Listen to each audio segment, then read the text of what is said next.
हर दिन स्वतंत्रता में कटौती हो रही है, हर दिन समता की जगह कम हो रही है, हर दिन न्याय जो है वो बहुत ही दुर्लभ हुआ जा रहा है। तो ऐसे में उम्मीद कहाँ से हो? मंत्रियों, मुख्यमंत्रियों, प्रधानमंत्रियों इत्यादि इत्यादि इन सबसे कहीं डरा नहीं, और लुच्चों लफंगों से भी नहीं डरा, अपने निंदकों से भी नहीं डरा, लेकिन अपने पिता से डरता था। अमृत राय, मार्कंडेय, कमलेश्वर और शायद उपेंद्रनाथ अश्क भी थे, उसमें मुझे ठीक से याद नहीं।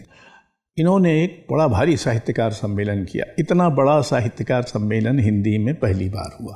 कांग्रेस का करीबी मैं कभी नहीं रहा, मैं सरकारी सेवा में था और कांग्रेस की सरकार होती थी जो चुनकर आती थी।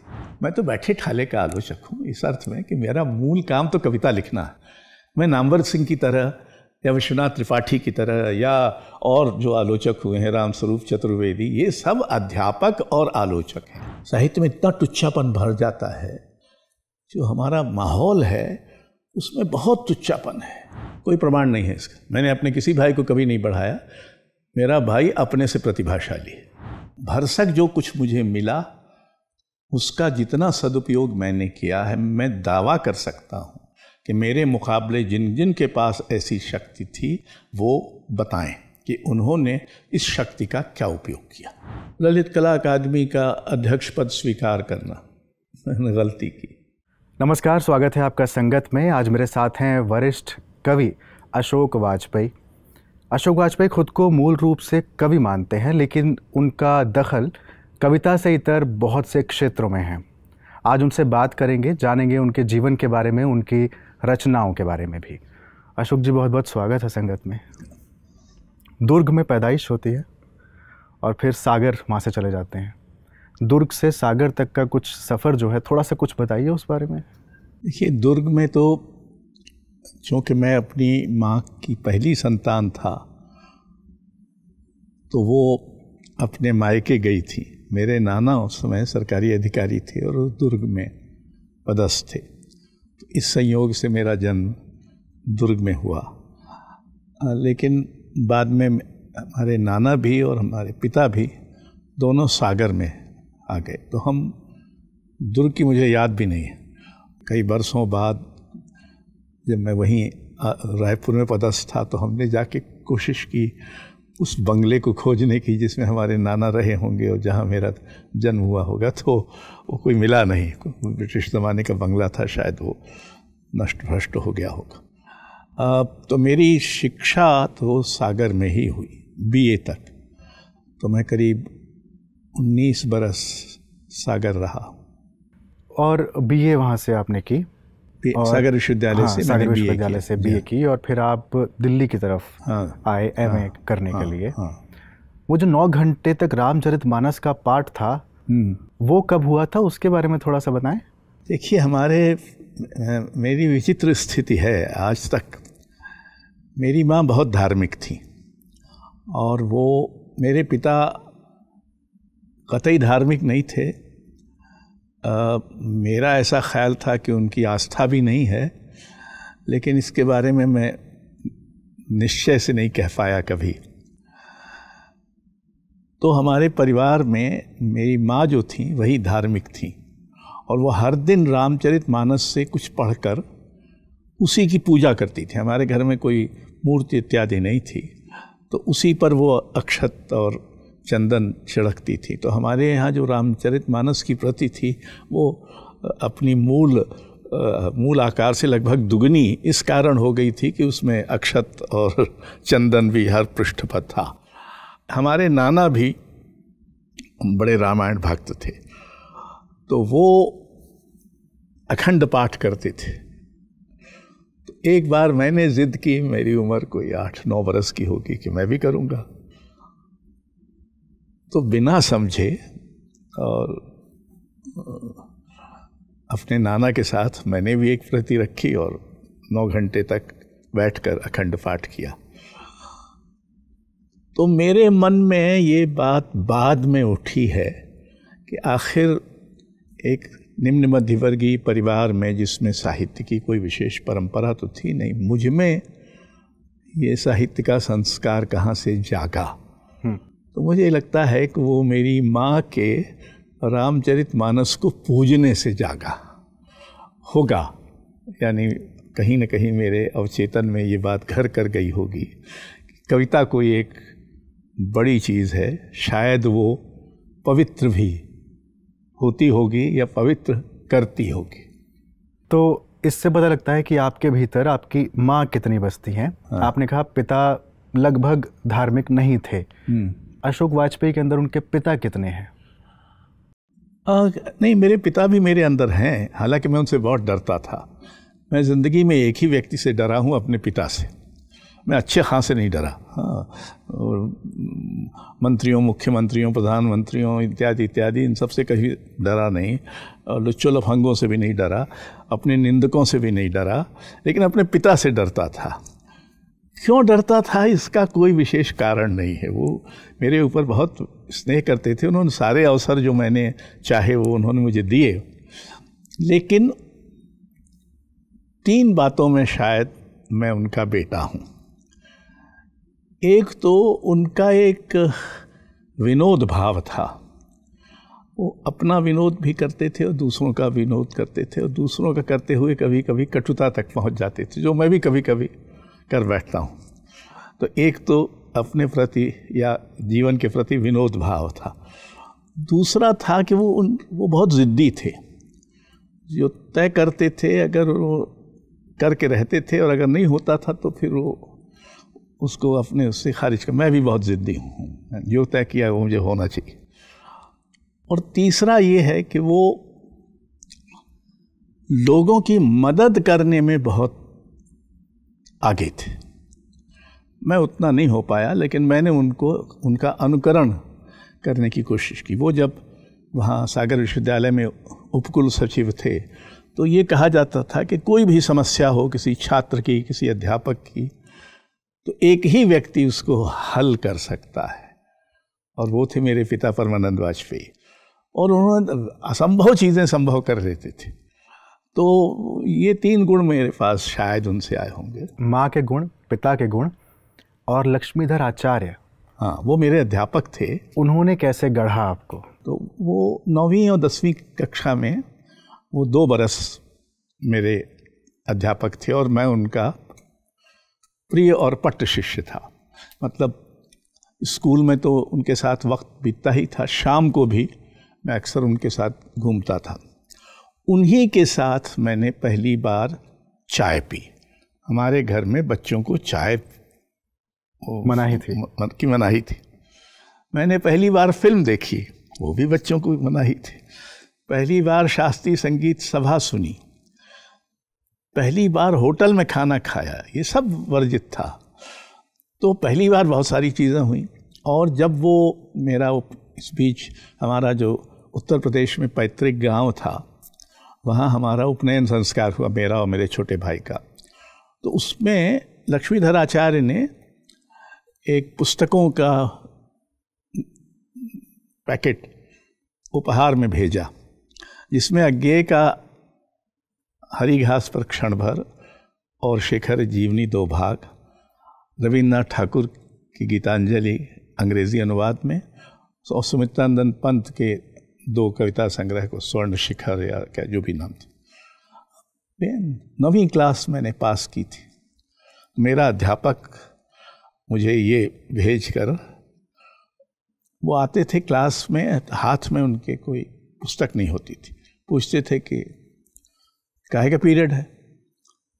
तो वो इतिहास पढ़ाते थे, संस्कृत पढ़ाते थे, अंग्रेज़ी पढ़ाते थे, हिंदी पढ़ाते थे, अरबी, फारसी, गुजराती, मराठी, बंगाली सब पढ़ाते थे। उनका रविन्द्रनाथ ठाकुर से पत्र व्यवहार था। तो वो अद्भुत व्यक्ति थे। और उन्हीं दिनों हमारे स्कूल के आहते में ज़िला पुस्तकालय स्थापित हुआ, उसमें कल्पना आती थी। उन्होंने मुझे बताया कि वहाँ कल्पना नाम की एक पत्रिका आती है, वो जाके पढ़ा करो।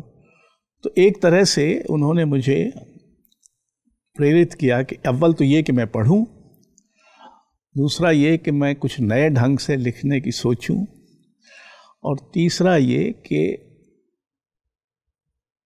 विनय से काम लूं। यानी हमसे पहले भी, अगले ज़माने में भी कोई मीर भी था, ये याद रखें कि आप ही पहले नहीं हैं इतिहास में इत्यादि। जब वो जाने लगे तो हम लोग बहुत ही दुखी हुए, मैं तो विशेष रूप से, क्योंकि तो उन्होंने मेरे कंधे पे हाथ रख के कहा कि देखो तुम्हारा परिवार तो प्रशासकों का है, इसलिए तुमको प्रशासन में आना चाहिए, तो भारतीय प्रशासन सेवा में आना, लेकिन मरना कवि की तरह। वाह। 14 बरस का युवक मरने की तो सोचता नहीं है। तो बहरहाल मैंने पहला हिस्सा पूरा किया और दूसरा ज़्यादा कठिन लगता है। प्रशासनिक सेवा में आ गए जी, और कवि भी हो गए। प्रयागराज जो इलाहाबाद हुआ करता था, उसका साहित्य सम्मेलन था और आप सबसे छोटे। हाँ, वो असल में मुझे तो पता नहीं था। हाँ। हुआ ये कि 1957 के दिसंबर में अमृत राय, मार्कंडेय, कमलेश्वर और शायद उपेंद्रनाथ अश्क भी थे, उसमें मुझे ठीक से याद नहीं, इन्होंने एक बड़ा भारी साहित्यकार सम्मेलन किया। इतना बड़ा साहित्यकार सम्मेलन हिंदी में पहली बार हुआ। तो उन्हीं दिनों हमने कुछ कविताएं लिखना शुरू की थी। बेहद ख़राब कविताएं थीं, अलग बात है, लेकिन उस समय चूँकि नई कविता का दौर था, नया शुरू हो रहा था और नए का संघर्ष हर जगह चल रहा था, तो मुझे वहाँ से निमंत्रण आया। और हमारे विश्वविद्यालय में आचार्य नंदुलारे वाजपेयी थे, जो हिंदी विभाग के अध्यक्ष थे और बड़े आलोचक थे, और उनके बारे में ये धारणा हम लोगों में थी, जो बाद में जाकर ठीक सिद्ध नहीं हुई, लेकिन तब तो थी, कि वो नई कविता के विरोधी हैं। तो हम लोग हिंदी के छात्र नहीं थे। वहाँ जितने कवि थे उनमें से एक रमेश दत्त दुबे को छोड़कर मैं, आग्नेय, ये सब हिंदी के छात्र नहीं थे। हम पहले विज्ञान के छात्र थे, फिर हिंदी, अंग्रेज़ी, संस्कृत, इतिहास के छात्र थे। बहरहाल तो उसका निमंत्रण मिला और पिताजी, क्योंकि मेरी उम्र कुल 17 बरस की थी, होने को थी, तो थोड़े चिंतित थे कि अकेला लड़का कैसे जाएगा इलाहाबाद। उस ज़माने में इलाहाबाद बहुत बड़ा शहर लगता था। तो वो हर दिन अपने दफ्तर से आते हुए नंदुलारे जी के यहाँ चाय पीने बैठते थे। तो वहाँ जब गए तो देखा कुछ बात चल रही है उस साहित्यकार सम्मेलन की, और पंडित जी, मतलब नंदुलारे जी को इसका कुछ दुख था कि उनके 2 पट्ट शिष्यों प्रेम शंकर और गंगाधर झा को नहीं आमंत्रित किया गया है। तो हमारे पिताजी ने जोड़ कर, अरे मेरे लड़के को निमंत्रण आया, आप जा रहे हैं तो आपके साथ वो भी चला जाएगा। तो उनसे तो कुछ नहीं कहा, लेकिन वो गए नहीं, तो मैं अकेला गया। और पहली बार मेरा हिंदी के साहित्य जगत से सीधा परिचय हुआ। इतनी बड़ी संख्या में साहित्यकार थे, महादेवी और सुमित्रानंद पंत, भगवत शरण उपाध्याय, हृदय प्रसाद द्विवेदी, नागार्जुन, शमशेर बहादुर सिंह, मुक्तिबोध, हरिशंकर परसाई, इत्यादि इत्यादि। तो ये बहुत बड़ी संख्या में। मुझे नहीं पता था कि मैं उसका सबसे कम उम्र का लेखक हूँ। अमृत राय ने बाद में एक लेख लिखा जिसमें उन्होंने सबसे उम्र दराज जो भी थे उनका नाम लिया, और मेरा नाम के सबसे कम उम्र के वो इस साहित्यकार सम्मेलन में शामिल थे। कैसा लगा ये जानकर उस समय? अच्छा ही लगा कि चलिए इतनी जल्दी। देखिए, मुझे ऐसा संदेह होता रहा है, हो सकता है सही ना हो, कि मैं अकाल परिपक्व था। यानी मैं अपनी उम्र से कुछ ज़्यादा, और मेरे जो मित्र थे उनमें मेरा सहपाठी लगभग कोई नहीं था। मेरे मित्रों में उस समय भी, जब मैं सागर में था बीए में, तो जो हमारे जैसे वो सब एमए के छात्र थे। प्रबोध कुमार थे जो नाती थे प्रेमचंद के, कथाकार थे जिनकी हाल में मृत्यु हुई है। वो नेतृत्व शास्त्र में थे, आग्नेय इतिहास में थे। राजा दुबे हिंदी में एमए करने के बाद पीएचडी कर रहे थे, और फिर नामवर सिंह आ गए थे 1 बरस, तो नामवर सिंह अध्यापक थे। दया कृष्ण दार्शनिक थे, वो भी अध्यापक थे। विजय चौहान, वो भी अध्यापक थे। ये मेरे मित्र थे, मेरे अपने सहपाठी कोई मित्र नहीं थे। अच्छा, अकाल परिपक्व होना अशोक जी सही चीज़ है या कहीं हानि पहुंचाती है? नहीं, मतलब उम्र से ही सब कुछ होना चाहिए। अकाल परिपक्व होने का मतलब होता है कि आप बहुत सारी मज़े मज़े की चीज़ों से वंचित हो जाते हैं, क्योंकि आप कुछ गुरु गंभीर हो जाते हैं और वगैरह वगैरह। हालांकि लगता है आप कुछ चीज़ों से वंचित हुए, मतलब वंचित हुए कि वो हमारी उम्र के लौंडे लपाड़ी क्या सोचते हैं ये सब मुझे पता ही नहीं चला, क्योंकि मुझे उसमें कोई विशेष दिलचस्पी नहीं रही। अच्छा, आपने एक जगह लिखा है कि कवि होना बाकी विधाओं की अपेक्षा कुछ कठिन काम है।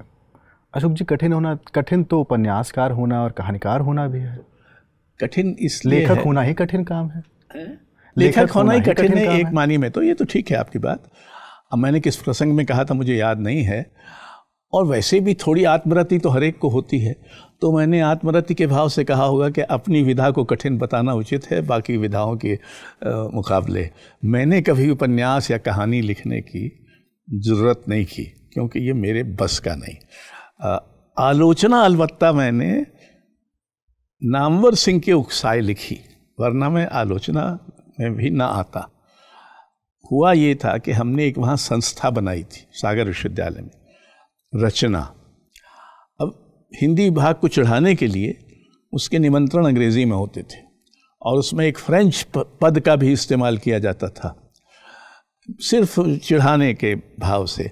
तो उसमें अज्ञेय का एक व्याख्यान हुआ, गजानन माधव मुक्तिबोध का एक व्याख्यान हुआ, सत्यदेव दुबे जो बाद में बड़े रंग निर्देशक बने, उन्होंने एक बार शेक्सपियर की प्रस्तुति उसी के अंतर्गत की।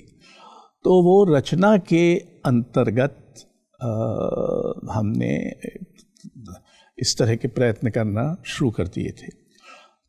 तो तब मुझे ये समझ में आने लगा कि जब इतनी सारी लोकप्रिय, उन दिनों सागर में लोकप्रिय कविता का बड़ा आतंक था, और हिमालय पे खड़ा होकर क्या देखता हूँ कि हिंद का झंडा गड़ा देखता हूँ, इस तरह की हास्यास्पद कविताएं बहुत सुनी जाती थी। नीरज बड़े लोकप्रिय थे, फिल्मी इस तरह की चीज़ें बहुत वहाँ होती थी। उनमें अपने तरह से कवि होना कठिन था, क्योंकि उस कविता को, और एक जिसका इस घटना का उल्लेख करते मैं कभी चूकता नहीं हूँ, एक शहर में जब मैं 13 बरस का था तो एक गोष्ठी हो रही थी। कवि लोग ही थे, फर्श पर बैठे हुए थे किसी के घर में, 10-12 लोग थे। एक कवि कविता पढ़ रहा था, इतने में चाय आ गई, तो उसके प्यालों की खनक की ओर अध्यक्ष महोदय का ध्यान चला गया। तो वो बड़ा नाराज़ हुआ कि मैं तो आपको कविता सुना रहा हूँ और आप चाय के प्यालों की। तो हालांकि वो बुजुर्गवार कभी अंग्रेज़ी नहीं बोलते थे, उन्होंने अंग्रेज़ी में कहा, no poetry is good but tea is better. तो मुझे ये समझ में आ गया कि अगर मैं मरते दम तक कवि बना रहा तो दुनिया में ऐसी बहुत सारी चीज़ें होंगी जो अपने को या हमको कोई और जताएगा कि कविता से बेहतर कुछ और है। तो मैं ये जानकर ही समझता था कि ऐसी परिस्थिति में कवि होना कठिन है, क्योंकि दुनिया में उससे बेहतर बहुत सारी चीज़ें हैं, और आपको बार बार ये जताया जाएगा कि ऐसी चीज़ें हैं। आप कहाँ इस मूर्खता में पड़े हैं जिसको कविता कहते हैं। अशोक जी, करीब 17-18 1.5 दर्जन के आसपास आपके मूल कविता संग्रह हैं। पहले और दूसरे कविता संग्रह के बीच 18 सालों का अंतराल था। पहला सवाल तो ये कि इतनी देरी क्यों, और दूसरा, बाद के कविता संग्रहों में इतनी जल्दी क्यों? तो आपके पहले देरी और दूसरी जल्दी का उत्तर, दूसरे की जल्दी पहले की दूरी को का उत्तर देने की तो कोशिश है एक तरह से। असल में उस ज़माने में जिस पहला कविता संग्रह जब निकला, मैं तब मसूरी में हमारा प्रशिक्षण समाप्त हो रहा था, तब वो निकला। 25 बरस की उम्र थी हमारी, और उसके बाद मेरी पोस्टिंग हो गई, तो हम जाने लगे, रायपुर गए, फिर महासमुंद गए, फिर सीधी गए, फिर सरगुजा गए इत्यादि, कलेक्ट्री करते हुए। तो उस दौरान मुझे लगा कि कविता में अब कुछ अलग करना चाहिए। ये तो हो गया पहला कविता संग्रह। असल में दूसरा कविता संग्रह जो होता है वो आपकी असली पहचान बनाता है, क्योंकि पहले में तो उत्साह और युवकोचित सब चीज़ें होती हैं, और लोग थोड़ा उसको क्षमा भी करते थे, भाई पहला कविता संग्रह, चलो ठीक है। तो उस उधेड़ बुन में, और चूंकि मैं अपने ऊपर ये तब तक मैंने संस्कृति का बहुत काम ले लिया, तो इतना समय ही नहीं मिलता था। हालांकि इसका समय न मिलने का मैंने बाद में बहुत मजाक भी बनाया है कि अगर हमको नहाने का समय मिलता है, सोने का समय मिलता है और खाने का समय मिलता है, तो कविता पढ़ने या करने का समय क्यों नहीं मिलता। लेकिन बहरहाल समय नहीं मिलता, ऐसा मेरे मन में बनता गया, तो टलता रहा। तो फिर उसके बाद फिर जब धड़क खुल गई, यानी जब लगा कि नहीं कुछ अभी ऐसा कर सकते हैं, तो फिर वो 17-18 संग्रह हो गए। काव्य भाषा ने जब आपके भीतर आकार लेना शुरू किया होगा, तो किस कवि या किस भाषा का प्रभाव आपके ऊपर ज़्यादा पड़ना शुरू हुआ? देखिए, शुरू में तो प्रभाव 2 थे, अज्ञेय और शमशेर। आप पहले कविता संग्रह में ही उन दोनों प्रभावों को देख सकते हैं। कुछ प्रभाव भवानी प्रसाद मिश्र का भी था शुरू में, लेकिन वो कविताएं हमने हटाई दी थी। मैंने करीब 150 कविताएं खारिज कर दी थी पहले संग्रह में। 57 कविताएं हैं शायद, उनको चुनते समय। तो प्रभाव तो पहले अज्ञेय और शमशेर का था। आगे जाकर कुछ थोड़ा प्रभाव रघुवीर सहाय का भी हुआ। जब रघुवीर सहाय ने एक तरह के गद्य को कविता बनाने की विधियां सिखाना शुरू किया अपनी कविता से, तो उनका भी प्रभाव था। ये तो है आरंभिक प्रभाव, लेकिन ज़्यादा प्रभाव गहरा पड़ा कुछ विदेशी कवियों का। एक रेनर मारिया रिल्के का, और मुझे बहुत प्रसन्नता हुई जब मेरा पहला कविता संग्रह पोलिश में प्रकाशित हुआ, तो क्रैको में, जो कि पोलैंड की सांस्कृतिक राजधानी है, वहाँ के लेखक संघ के अध्यक्ष ने उसका लोकार्पण किया और कहा कि इन कविताओं को पढ़ते समय मुझे रिल्के की याद आती है। तो मुझे बड़ी प्रसन्नता हुई कि ये जो बात है उनकी पकड़ में आई है।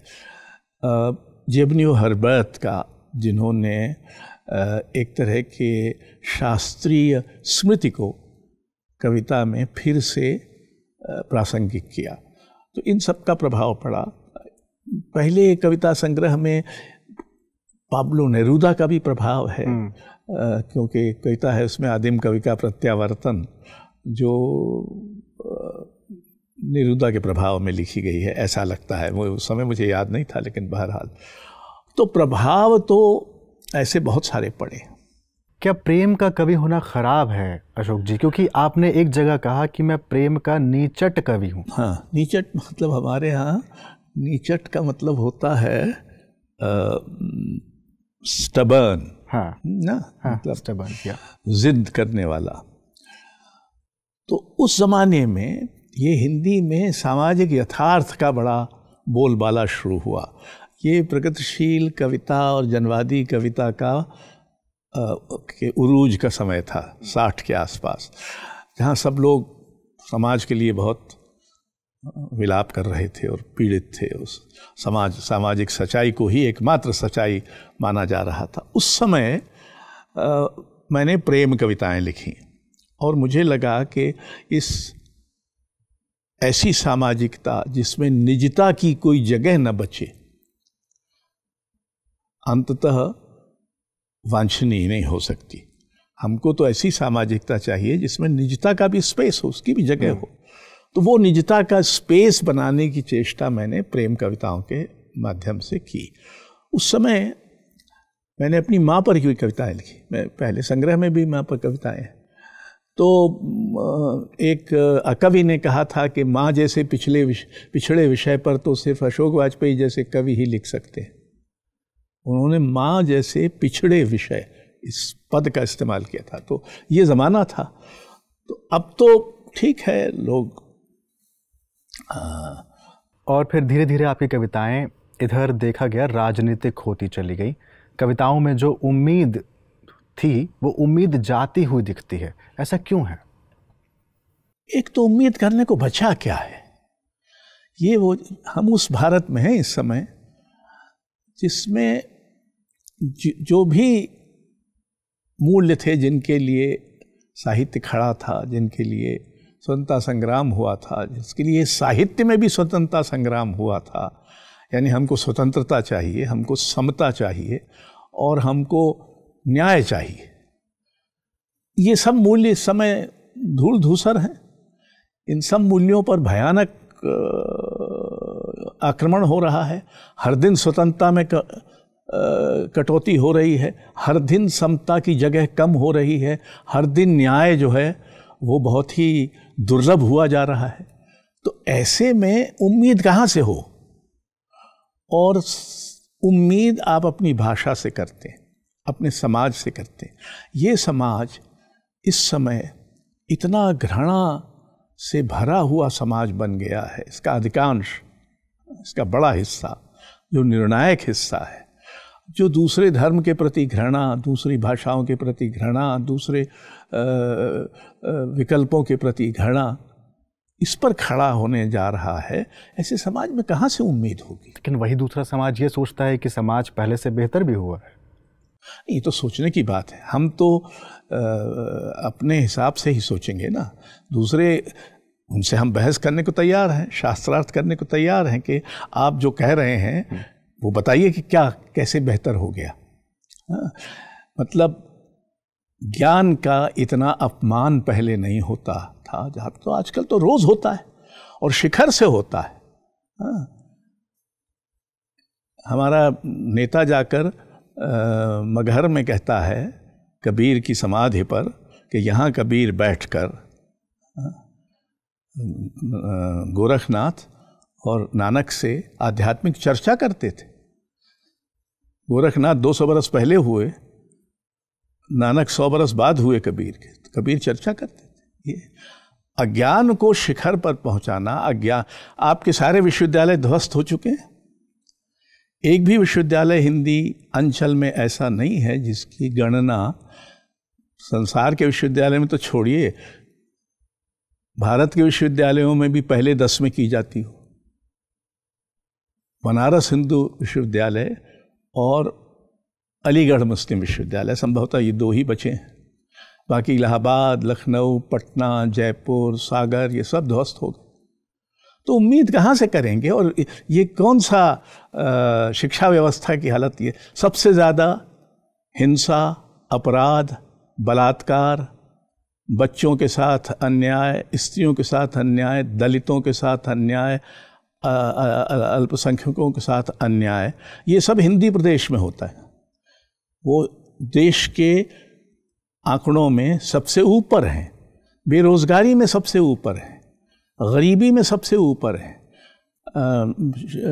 शिक्षा में सबसे नीचे है।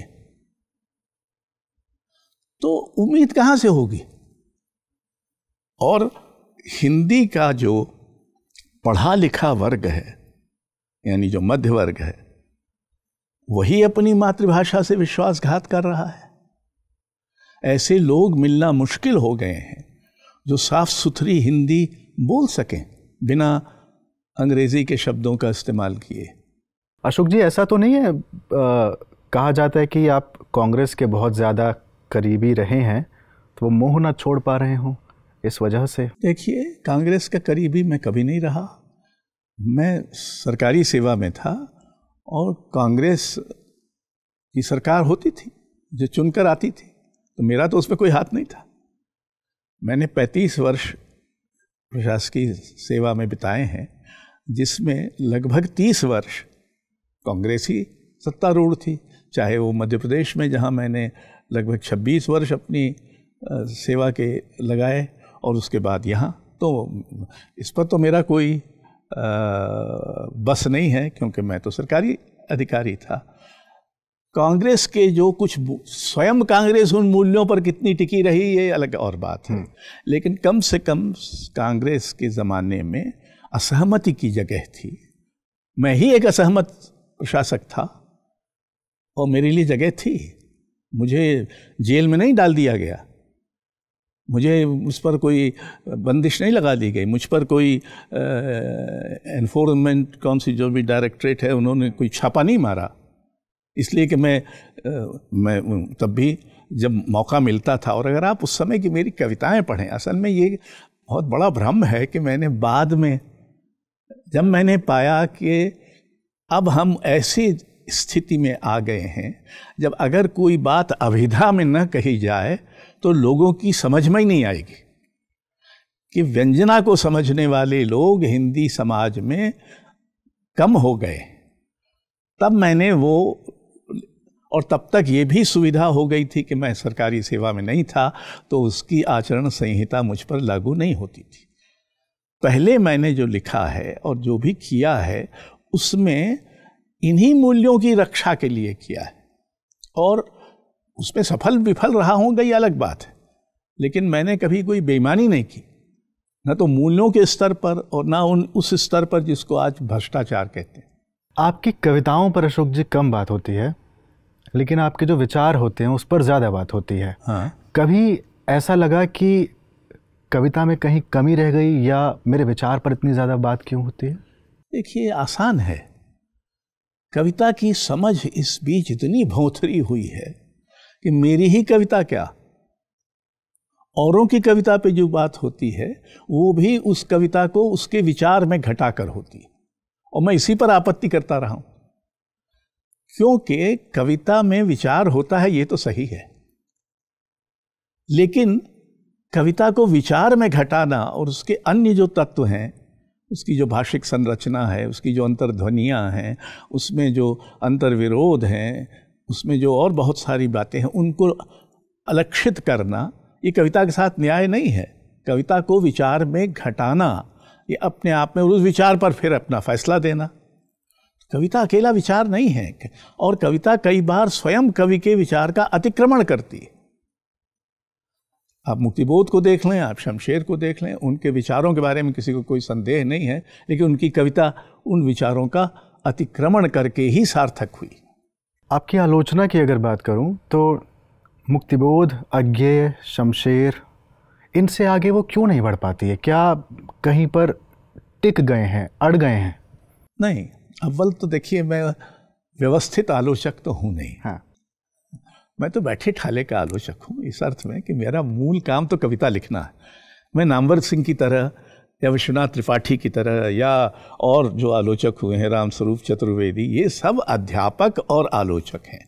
इनके पास आलोचना करने के लिए पूरा समय है।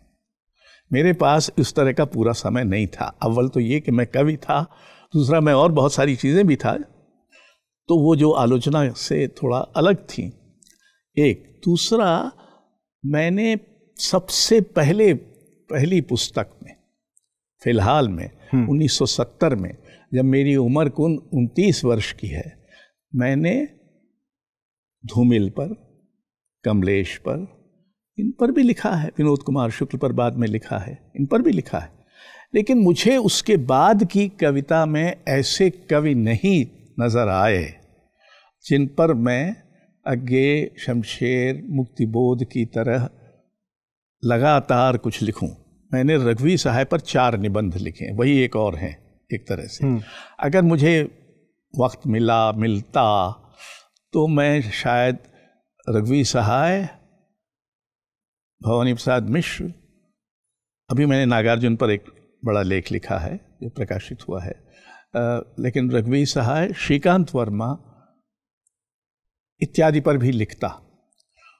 उसकी बाद की जो पीढ़ी है उसमें खोजने को बहुत कम है, या उनको पढ़ने का समय नहीं है? नहीं, वो तो सब मेरे सहकर्मी रहे हैं, उनमें से कुछ तो मेरे साथ उन्होंने काम भी किया है पूर्वग्रह में या अन्य पत्रिकाओं में या अन्य मंचों पर। ऐसा नहीं है। इसे हिंदी कविता का अगर आप देखें कैसे वो चली है, उसमें धीरे धीरे अंतर्ध्वनियाँ गायब हो गई और अभिधा का आतंक आ गया है। उसमें कुछ पुराना याद नहीं आता। अधिक से अधिक इस कविता को रघुवीर सहाय याद आते, उसके पहले के कोई अंतर्ध्वनि नहीं है। भले आप मुक्तिबोध का और शमशेर का नाम वैधता के लिए लेते हो, ऐसा कोई कवि नहीं है जिसमें मुक्तिबोध अंतर्ध्वनित होता, ऐसा कोई कवि नहीं है जिसमें शमशेर की कोई आवाज़ सुनाई देती हो। तो ये एक तरह से उत्तराधिकार से वंचित कविता है। आप कह रहे हैं स्थायी आलोचक आप नहीं हैं जिस तरह से बाकी आलोचक रहे हैं, लेकिन एक कॉलम आपका 2 दशक लंबा चलता है, उसमें आप स्थायी तौर पर लिखते रहते हैं। क्या उस कॉलम ने कहीं ना कहीं वो बाधा डाली कि आप छोटे छोटे टुकड़ों में वो लिखते रहे, जिसमें आलोचना भी कर रहे हैं, तमाम चीज़ कर रहे हैं, वो ना लिखते तो हो पाते? नहीं, ऐसा नहीं है। एक तो ये कि उसने मुझे संक्षेप में अपनी बात कहना सिखाया, एक। लेकिन आप संक्षेप के ना तो कवि हैं, ना आलोचक हैं, ना वक्ता हैं। सुनिए, तो इसने सिखाया कि मैं संक्षेप में लिखूं, एक बात। दूसरा ये कि मैं एक व्यापक पाठक वर्ग को संबोधित कर सकूं, जो कि आलोचना नहीं कर पाती है। हिंदी की आलोचना हिंदी के पाठक के लिए लिखी गई आलोचना नहीं है, चाहे रामचंद्र शुक्ल की हो, चाहे नामवर सिंह की हो, चाहे किसी की हो। इनमें से किसी की आलोचना सामान्य पाठक के लिए लिखी गई आलोचना नहीं है, दुनिया में भी नहीं होती। ऐसा नहीं है कि हिंदी की ही विशेषता है, दुनिया में भी यह हालत है कि आलोचना एक विशेष किस्म का काम है जो विशेष किस्म के लोगों के लिए ही किया जाता है।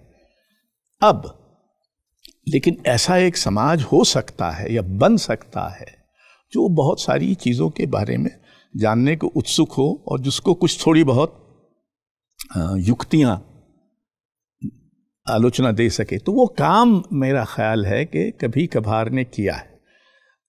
मैं आपको एक उदाहरण देता हूँ। जब 5 बरस हो गए, हर हफ्ते 3-4 पृष्ठ लिखना खासा मगजमारी का काम है। हाँ, खासा मगजमारी का काम है। लेकिन मैं जब सोच रहा था कि अब हो गया, और एक दिन मैंने ओम थानवी से कहा भी कि अब सोचते हैं इसको बंद कर दें। उन्होंने कहा अरे नहीं नहीं, इतने लोग पढ़ते हैं, हमारा इतवार का जो संस्करण है वो इसी कारण 10,000 ज़्यादा बिकता है। तो हमने कहा नहीं वो तो ठीक है, लेकिन मुझे लगता है कि मेरे पास मुझे राजस्थान के किसी गांव से एक फ़ोन आया। तो उन्होंने कहा कि आपने जिन पुस्तकों का उल्लेख किया है उनकी हमने एक सूची बनाई है, वो करीब 500 की है, लेकिन आपने प्रकाशकों के नाम नहीं दिए। इसमें कई विदेशी पुस्तकें हैं, तो हम उनकी एक चाहते हैं कि ऐसी लाइब्रेरी बनाए जिसमें सिर्फ आपने जो पुस्तकें बनाई, तो हमको आप प्रकाशकों के नाम क्यों नहीं देते। तब मुझे लगा कि अगर एक गांव में बैठा पाठक जिसको मैं जानता भी नहीं हूँ, जो अज्ञात कुलशील है, उसको इन पुस्तकों को पढ़ने की अगर उत्सुकता है तो मुझे ये काम करते रहना चाहिए। तो अगर आप ध्यान दें तो वो सिर्फ आलोचना इस अर्थ में नहीं है कि वो साहित्य की आलोचना है, वो संगीत की और नृत्य की और रंगमंच की, ऐसी कोई आलोचना किसी और आलोचक ने मेरे जाने नहीं की है। कभी कभार लोगों की रुचि होती होगी, लेकिन किसी ने मेरी तो संगीत कुमार गंधर्व पर पूरी एक पुस्तक है जी। मैंने सैयद हैदर रज़ा पर पूरी एक पुस्तक लिखी है। बहुत सारे चित्रकारों पर, अमूर्त चित्रकारों पर पुस्तकें लिखी हैं। तो ये काम तो दूसरे लोगों ने नहीं किया है। यहाँ आपने काफ़ी कलाओं की बात कर दी, जिसमें कुमार गंधर्व आ गए, सैयद हैदर रज़ा आ गए। आपको लगता है कि अशोक जी, कलाओं से नज़दीकी ने आपको साहित्य से थोड़ा दूर कर दिया? ना, अच्छा ही किया। साहित्य से थोड़ी दूरी, साहित्य में इतना टुच्चापन भर जाता है, जो हमारा माहौल है उसमें बहुत टुच्चापन है, बहुत दाह और तरह तरह की ईर्ष्याएँ हैं, मत्सर, मोह, फलाना, और आपकी नियत पर शक। उससे आप बच जाते हैं, क्योंकि आपके पास कलाकारों, संगीतकारों, उनकी अपनी डाह वह है अपने समाज में, लेकिन कम से कम वो मुझ तक तो नहीं आती। तो मुझे ऐसा नहीं लगता, बल्कि मेरी साहित्य की समझ को इस संपर्क ने, कलाओं के संपर्क ने मेरे हिसाब से अधिक सूक्ष्म और अधिक परिष्कृत किया है। और इसका प्रभाव मेरी कविता पर भी है। अगर आपको ख्याल हो तो मेरी कविताओं में कई बार बिंबों की झड़ी से लगती है। हाँ? वो बिंबों की झड़ी ठीक ख्याल गायकी के जो आवृत्ति मूलक वृत्ति है उसका परिणाम है। तो वो एक दूसरी तरफ एक तरह की चित्रमयता। ऐसे अगर आप सिर्फ मतलब एक बार किसी ने मुझसे कहा कि आपको ये कलावादी कोई क्यों कहता है, हमने कहा खुदा जाने, मैं तो कई बार सोचता हूँ कलावादी इसलिए कहता हूँ क्योंकि मैं कलाओं की बात करता हूँ। तो कहा नहीं सर नहीं, वो तो कहते हैं इसलिए कि आप कला को कला के लिए मानने वाले। हमने कहा मैंने कभी ऐसा नहीं कहा, ना ऐसा मैं मानता हूँ। मैंने कहा कि ये जो धारणा है कि मुक्तिबोध का संघर्ष कुमार गंधर्व के संघर्ष से या हबीब तनवीर के संघर्ष से, हाँ, या किसी और मल्लिकार्जुन मंसूर के संघर्ष से या सैयद हैदर रजा के स्वामीनाथन के संघर्ष से अधिक गहरा है, ये एक साहित्यिक भ्रांति है। और संघर्षों के बीच ऐसे तुलना भी नहीं होनी चाहिए। वैसे तो सबके अलग अलग संघर्ष हैं और हमको ये पहचान सकना चाहिए एक सजग रसिक की तरह कि हर चीज़ में कोई ना कुछ संघर्ष, सामाजिक संघर्ष भी निहित है और आत्म संघर्ष भी निहित है। बिना इनके तो रचना संभव ही नहीं। आपने साहित्यिक दुनिया के टुच्चेपन का शब्द का इस्तेमाल किया। हाँ। और आमतौर पर आप सत्ता के विरोध में बोलते भी रहते हैं। हाँ। अशोक जी, लेकिन कहा यह भी जाता है कि सत्ता के प्रति तो आसक्ति आपको भी है और आप वो मोह छोड़ नहीं पाते हैं, और जिसको बोलते हैं कि खूंटा गाड़ कर बैठने वाली बात है, उससे तो आप भी नहीं, तो आप चाहते तो इसको ठीक भी कर सकते थे ना। मैंने अब भरसक जो कुछ मुझे मिला उसका जितना सदुपयोग मैंने किया है, मैं दावा कर सकता हूँ कि मेरे मुकाबले जिन जिन के पास ऐसी शक्ति थी वो बताएं कि उन्होंने इस शक्ति का क्या उपयोग किया। एक बात। दूसरा, सत्ता से अर्थ क्या है? एक है राजनीतिक सत्ता। वो राजनीतिक सत्ता जब थी तब भी मैं उससे दूरी रखता था। मैंने कभी एक बार मध्य प्रदेश कांग्रेस पार्टी के अध्यक्ष भारत भवन की सैर करने आए, मैं तो था नहीं, और वहाँ मेरे प्रशासनिक अधिकारी थे। उन्होंने मुझे फ़ोन किया कि साहब वो अध्यक्ष महोदय आए थे और वो कह रहे थे कि ये तो बहुत अच्छी जगह है, यहाँ हम कांग्रेस का अपना अधिवेशन कर सकते हैं। तो वो घबराए कि साहब भारत भवन में कांग्रेस पार्टी का अधिवेशन होगा। तो उन्होंने मुझे फ़ोन किया। मैं मुख्यमंत्री के पास गया, मुख्यमंत्री जी से मैंने कहा कि ये कांग्रेस पार्टी का अधिवेशन वहाँ कैसे हो सकता है, ये तो संभव नहीं। तो उन्होंने ऐसे उठाया और कहा कि वाजपेयी साहब, आपके रहते वहाँ ये संभव है क्या कि वहाँ ऐसा अधिवेशन हो जाए? तो सत्ता भी ऐसी थी जो आपका सम्मान करती थी, जो इसको भेदभाव नहीं कि हर चीज़ राजनीति नहीं हो गई थी। वो ऐसी राजनीति थी, सत्ता परक राजनीति थी भले, लेकिन वो राजनीति संस्कृति का सम्मान करती थी। हमने कहा कि तानसेन समारोह जब 10,000 लोग बैठे हैं उसका उद्घाटन मुख्यमंत्री करते थे। हमने मुख्यमंत्री से कहा कि आप नहीं, जिसको तानसेन सम्मान से हम विभूषित करेंगे आप उससे आग्रह करेंगे कि वो उद्घाटन करे। अब आमतौर पर मुख्यमंत्रियों को ये अच्छा नहीं लगेगा कि वो उद्घाटन नहीं कर रहे हैं, कोई और उद्घाटन कर रहा है, पर मुख्यमंत्री ने उस्ताद नसीर नईमुद्दीन डागर से आग्रह किया कि आप तानसेन समारोह का उद्घाटन करें। तो सत्ता में फ़र्क है। एक बात, सारी राजनीतिक सत्ता नहीं है। साहित्यिक राजनीति, साहित्यिक जो राजनीति थी उसमें मैंने एक संपादकीय पूर्वग्रह में लिखा था, खुले खतरनाक बीच का पूर्वग्रह। हम वामपंथियों से असहमत थे, हम घोर दक्षिणपंथियों से भी असहमत थे। हमने कभी घोर दक्षिणपंथी या घोर वामपंथी, दोनों को अलग रखा।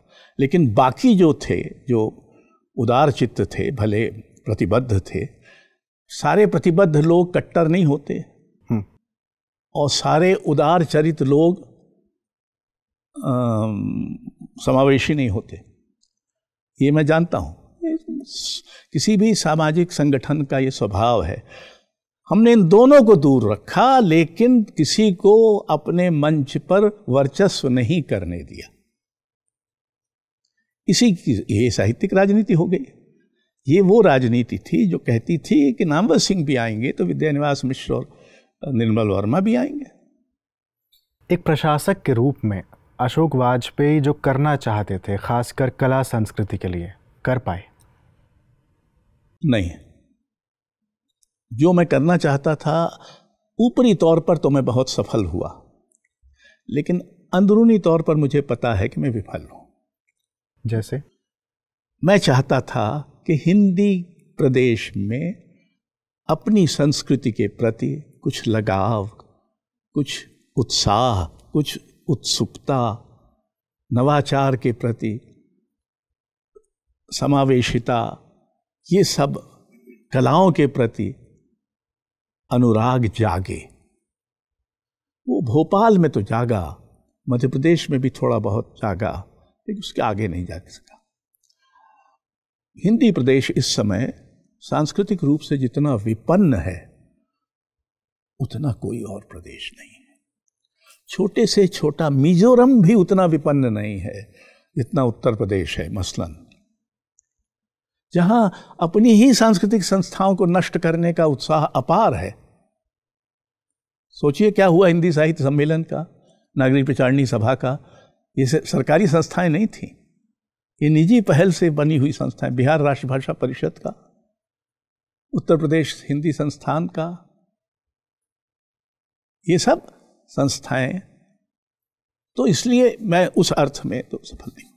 मेरे दो बड़े लक्ष्य और थे जिनको मैंने प्रधानमंत्री स्तर तक तो आश्वस्त कर लिया, लेकिन हो नहीं पाए। एक था एक राष्ट्रीय भाषा आयोग बनाना। हमें पता नहीं है कि हमारी भाषाओं में क्या हो रहा है। हमें तो हिंदी के बारे में पता नहीं है, पर चलिए अगर बहुत हुआ तो उसके बारे में पता होगा, लेकिन हमें क्या मालूम है कि मराठी में ज्ञानोत्पादन की क्या स्थिति है, या मलयालम में सूचना प्रौद्योगिकी को लेकर क्या हो रहा है। तो हमने ये प्रस्ताव किया था कि एक राष्ट्रीय, जितने सारे राष्ट्रीय आयोग हैं वो सब एक संसद में रिपोर्ट देते हैं, तो हर वर्ष एक रिपोर्ट आएगी कि शिक्षा में, सूचना प्रौद्योगिकी में, ज्ञानोत्पादन में, कानून में, भाषा के स्तर पर क्या हो रहा है। प्रधानमंत्री ने इसकी घोषणा भी कर दी, एक प्रधानमंत्री ने, लेकिन वो हुआ नहीं। दूसरा था लेखक कलाकार कल्याण कोष, कि एक स्थायी कोष स्वायत्त बनाया जाए।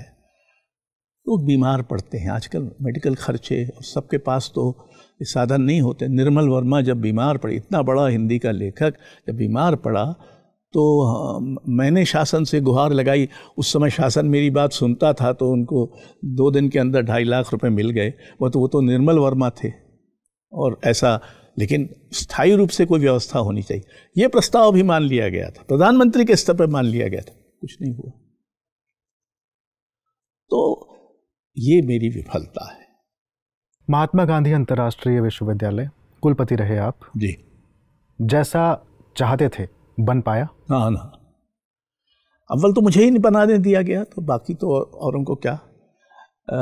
मैं चाहता था ये विश्वविद्यालय एक शोध संस्थान बने विश्व स्तर का, और पढ़ाई इसमें सबसे कम प्राथमिकता की हो, क्योंकि बहुत सारे विश्वविद्यालय हैं। आखिर वर्धा में JNU या BHU से बेहतर हिंदी साहित्य की पढ़ाई कैसे हो जाएगी, कहाँ से हो जाएगी। लेकिन जहाँ जो हो सकता था उसके लिए मैंने प्रयत्न किया, लेकिन बाद में वो प्रयत्न बीच में ही हमारे दो वर्ष तो इसी में झगड़े में निकल गए, तो कुछ हुआ नहीं।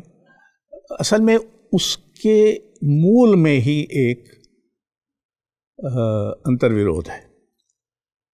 उस विश्वविद्यालय के उद्देश्य में, पहले उद्देश्य में लिखा गया है, हिंदी को अंतर्राष्ट्रीय मान्यता और प्रतिष्ठा बनाने के उद्देश्य से ये विश्वविद्यालय स्थापित किया जा रहा है।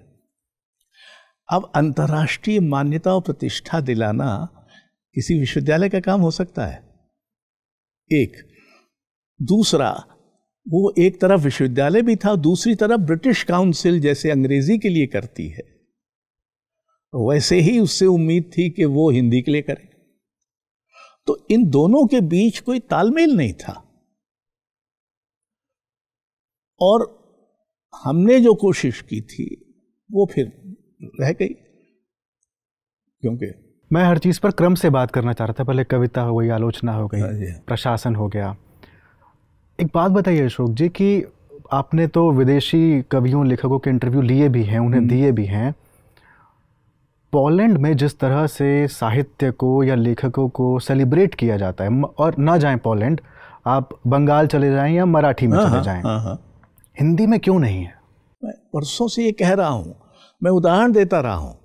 मैं 3 उदाहरण आपको देता हूँ, इसलिए कि मैं वहाँ खुद गया था। असम साहित्य सभा का वार्षिक अधिवेशन असम के सांस्कृतिक और सार्वजनिक जीवन की एक बड़ी घटना होती। उसमें आज से कोई 15 साल पहले मैं गया था उसका उद्घाटन करने। हाजो नाम की जगह थी। 3.5 लाख लोग थे। 3.5 लाख लोग। इतना बड़ा पंडाल मैंने जिंदगी में नहीं देखा। भारत में तो ये कल्पना करना मुश्किल है। और 1.5-2 लाख लोगों के लिए तो पंडाल बना था, 1.5 लाख लोग उसके बाहर थे। और युवा माताएं अपने बच्चों को लाती थी मंच के पास, और जो कोई मंत्री नहीं था, कोई अधिकारी नहीं था, जो थे तो सब श्रोताओं में, दर्शकों में बैठे थे। उनसे पहचानाती थी अपने लेखकों को। तो मुझे नवकांत बरुआ जो ज्ञानपीठ पुरस्कार, वो मेरे एक तरह से आतिथ्य थे। मैंने उनसे पूछा क्या हो रहा है, तो उन्होंने कहा कि यहाँ बच्चे का संस्कार पूरा नहीं माना जाता अगर उसने असम साहित्य सभा के एक वार्षिक अधिवेशन में उपस्थिति न की, दर्ज कराई हो। ये एक। परभणी नाम की एक जगह, हमने नाम ही नहीं सुना था। यहाँ से गए बम्बई, बम्बई से ट्रेन में, तो ट्रेन में वो आया एक थोड़ा सा दबंग सा टिकट चेकर था। वो सबके नाम ज़ोर ज़ोर से बोल रहा था। तो हमारे कूपे में उसने कहा हाँ अच्छा ये अशोक वाजपेयी। कहा जी हाँ मैं अशोक वाजपेयी। तो जो दूसरा कूपे वाला था उसने सुन लिया। तो एक सज्जन वहाँ से आए कि मैं परभणी का सांसद हूँ, शिवसेना से हूँ, और आप तो हमारे मुख्य अतिथि हैं, तो अब आपकी सेवा का काम मुझे करना है। अरे मैंने कहा नहीं आप कहा नहीं। अब वो हर जहाँ गाड़ी रुके वहाँ कुछ चाय, कहीं समोसा, कहीं फलाना, कहीं पकोड़े, ये ले के मेरी सेवा करते रहे। बहरहाल हम जब गए, पहुँचे, उस शहर की मुख्य सड़क पर जुलूस निकल रहा था। एक खुली जीप में नारायण सुर्वे जो मराठी के बड़े प्रसिद्ध कवि थे, वो अध्यक्षता पद ग्रहण करने वाले थे और निवर्तमान अध्यक्ष थे, और मैं, हम तीनों खड़े हुए। हमने 1.5 किलोमीटर का रास्ता 2.5 घंटे में तय किया, क्योंकि हर मिनट पर हम रुकते थे। Vanita Mandal, medical representatives association, bar association वगैरह वगैरह वगैरह, ये करते करते हम पहुँचे जहाँ, वहाँ नारायण सुर्वे फूट फूट कर रोने लगे। अब मैं घबराया कि क्या हो गया। तो उन्होंने कहा देखो मैं अनाथ हूँ, मैं तो दलित हूँ, मैं तो घूरे पर पाया गया था, मेरे माता पिता का ज़िंदगी भर पता नहीं चला, और मैं एक दलित परिवार में मेरा पालन पोषण हुआ है। आज इतने लोगों ने मेरे पैर पड़े सिर्फ इसलिए कि मैं कवि हूँ। दूसरा। तीसरा, कटमनिट्टा रामकृष्णन, कटमनिट्टा गांव के कवि थे और बड़े प्रसिद्ध कवि थे, हमारे मित्र थे। वो जीवित थे तब उनके गांव ने आधा एकड़ ज़मीन एक शिल्पकार को दी कि वो कटमनिट्टा रामकृष्णन की कविताओं से प्रेरित शिल्प का एक उद्यान बनाए। क्या बात। उसका भूमि पूजन था। तो हमको MA बेबी होते थे उन दिनों, यहाँ राज्यसभा के सदस्य, उनको ये जिम्मेदारी सौंपी गई कि आप अशोक जी को लेकर आइए। तो हम पहुँचे वहाँ। अब भयानक पानी गिर रहा। बहरहाल 300 का गांव में 2000 लोग जमा थे। भूमि पूजन किया EMS नमूद्रीपाद ने और भाषण दिया। उन दिनों वहाँ कांग्रेस की सरकार थी, तो भाषण दिया 4-5 राजनेताओं ने, सब केरल के, एक कांग्रेस के थे मंत्री, को एक, सब ने कटमनिट्टा रामकृष्णन की कविताएं मुखाग्र पेश की। मैं बैठा बैठा वहाँ सोच रहा था कि सारे हिंदी प्रदेश में एक विधायक या एक सांसद ऐसा नहीं है जो किसी कवि की, मतलब कटमनिट्टा रामकृष्णन जैसे कवि की। वो दिनकर की जनता खाली करो कि जनता आती है, वो सब ठीक है, वो तो खराब कविता है, तो कोई अच्छी कविता तो है नहीं, उनकी अच्छी कविताओं में गिनी भी नहीं जाएगी। तो ये जो विपन्नता है हमारी, उसका कुछ दोष तो लेखकों का भी होगा ही। ऐसा तो नहीं हो सकता कि पूरा समाज ही दोषी है। हमने भी शायद परवाह नहीं की अपने समाज की, तो हम भी दोषी हैं। लेकिन हम तो थोड़े से लोग हैं। आखिर लेखक एक समाज में अल्पसंख्यक ही होता है। आपने दर्जनों पत्रिकाओं के संपादन किए हैं। मैं कुछ नाम पढ़ूं तो संवेद, पूर्वाग्रह, अरूप, स्वर मुद्रा, और रज़ा के कार्यक्रमों के नाम अगर लूँ तो आवर्तन, अविराम, आरंभ, निरंतर, सभी तत्सम शब्दावली जैसे अज्ञेय की रचनाओं के नाम होते थे। मुझे कुछ कुछ वही ध्वनि सुनाई देती है। हाँ, वो जानबूझकर तत्सम है। मैंने तो तत्पुरुष नाम के अपने कविता संग्रह में तत्सम के गायब हो जाने को स्मृति के सीमित होने का एक आधार बताया है, और ये जानबूझकर तत्सम शब्द है, क्योंकि तत्सम हमारी स्मृति का एक बड़ा अंग है। जिसको आप रामलीला कहते हैं या रासलीला कहते हैं, ये असल में तत्सम के तद्भव रूप है। मूल तत्सम है। रामकथा तो तत्सम है। अशोक जी, इतना कला के नज़दीक रहते हैं, कभी गाने का या चित्रकारी करने का मन नहीं किया? ना, मैं अपनी सीमाएं जानता हूँ। जैसे मैंने कभी कहानी लिखने की चेष्टा नहीं की, उपन्यास लिखने की चेष्टा नहीं की, वैसे कुछ सवाल हैं मेरे। मैं चाहूँगा इनके बारे में आप कुछ बताएं, क्योंकि आप इनको बार बार कोट करते रहते हैं या इनके नज़दीक रहे हैं। कबीर का मुझे उनका जो सामाजिक विद्रोह का रूप है, उससे अधिक उनका जो रहस्य लोक है वो आकर्षित करता है। शमशेर की सौंदर्य चेतना हिंदी में अप्रतिम है। ऐसी ऐन्द्रियता कभी कभी निराला में है। अज्ञेय का वाग वैभव, भाषा पर अधिकार और संवेदना का रूपायन अद्भुत है। मुक्तिबोध हमारे अंतःकरण का आयतन है।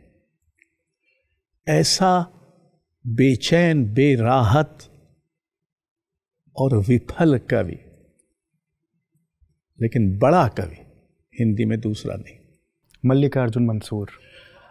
मल्लिकार्जुन मंसूर ऐसे गाते थे जैसे वो गाने से ही पैदा हुए हों और गाने में ही उनका समापन होगा। कुमार गंधर्व के बारे में मैंने कहा था, सूर्य को छूने उड़ा पक्षी जिसके उड़ान में पंख जल गए। और अशोक वाजपेयी कवि। अच्छा, क्या अशोक वाजपेयी नेपोटिस्ट हैं? नहीं, मुझे तो ऐसा संदेह नहीं हुआ।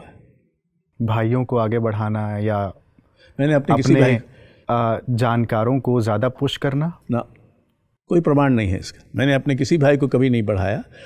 मेरा भाई अपने से प्रतिभाशाली है और उसने कभी मेरी सहायता भी नहीं ली, न मैंने कोई सहायता की। आत्ममुग्ध है?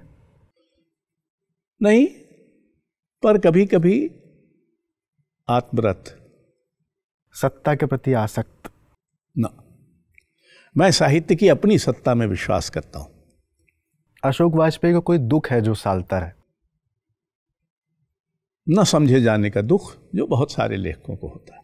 और अशोक वाजपेयी की वजह से उनकी पत्नी का नृत्य छूट जाना, ये मुझे दुख करता है, ये मुझे खेद की बात है। ये ईर्ष्या होती है? नहीं, लेकिन महानता से ईर्ष्या तो होती है। अपनी या किसी और की? नहीं, जाहिर है किसी और की। सबसे बेहतरीन काम जो अशोक वाजपेयी ने किया हो, जो लगता हो उन्हें? रचनात्मक रूप से तो कविता लिखना, और संस्थात्मक रूप से भारत भवन और रजा फाउंडेशन। और कोई ऐसा काम जिससे एम्बैरेसमेंट हुई हो? ललित कला अकादमी का अध्यक्ष पद स्वीकार करना। सही में मैंने गलती की।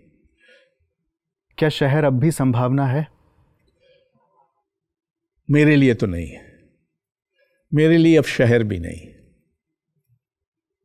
कविता, संगीत या चित्रकारी, तीनों में से अशोक वाजपेयी के सबसे नजदीक? यूं तो कविता है, पर मैं संगीत के भी पड़ोस में हमेशा रहना चाहता हूं। दिल्ली या भोपाल? नहीं, अब तो दिल्ली ही। भोपाल अब जाना संभव नहीं। और अंतिम सवाल, 60 पर 60 कब पूरा कर रहे हैं? अब वो जब हो जाता तो हो जाता, अब क्या पूरा होगा। मैंने संस्मरणों की एक किताब तो लिखी है, अगले वक्तों के हैं ये लोग, पर छोटे छोटे संस्मरणों की एक और श्रृंखला अगर फुर्सत मिली तो करूँगा। सर, मैं चाहता हूँ कि इस कार्यक्रम का अंत आप एक कविता पाठ से करें। एक कविता सुनो? हाँ जी। ठीक। एको हम बहुत श्याम, सदियों पहले किसी घाटी से चली हवा था मैं, जो भूल गई रास्ता और किसी खंडहर में दो ढहती दीवारों के बीच फंसी रह गई।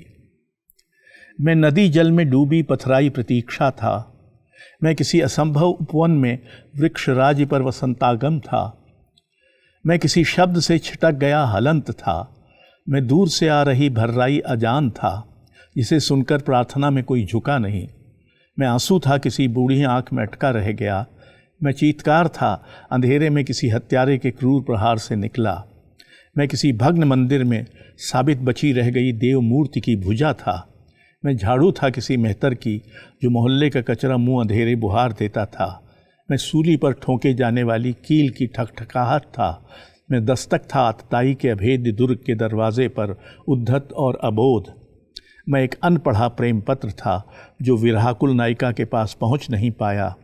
मैं एक अधूरा गान था, जिसे पूरा पढ़ने के पहले गायक भीड़ में बिला गया। मैं एक अपाठ्य लिपि था, जिसमें लिखा कुछ भी कोई नहीं पढ़ पाया। मैं सन्नाटा था, जो खाली बंद बाजार में अधरात को छा जाता है और जिसे सिर्फ चौकीदार सुन पाते हैं। मैं किसी रागी द्वारा गाए जा रहे पद की भूल गई पंक्ति था। मैं चुप्पी था, जो प्रणय अस्वीकार होने के बाद पत्थर की तरह भारी थी। मैं कुछ नहीं था, जिसे होने का लगातार भ्रम होता रहा। मुझे किसी ने बताया नहीं था कि कवि होने के लिए क्या क्या होना न होना पड़ता है। साहित्य में कुछ अश्लील नहीं होता, भदेश हो सकता है। बहुत आपने युवा लोगों को कहते सुना होगा कि पहले तो प्रेम पर लिखा ही नहीं गया। पहले हम लोगों ने प्रेम पर नहीं लिखा, झक मारी। उसके बाद आजकल बहुत पुरस्कार चल पड़े हैं। आजकल तो ये हाल है कि आप लॉन में घूम नहीं सकते, हर दो कदम चलने के बाद तो पुरस्कार आ जाता है। मगर मुझे नारीवादी क्यों कहते हैं? मुझे नारीवादी इसलिए कहते हैं क्योंकि मेरी औरतों से वो डरते हैं।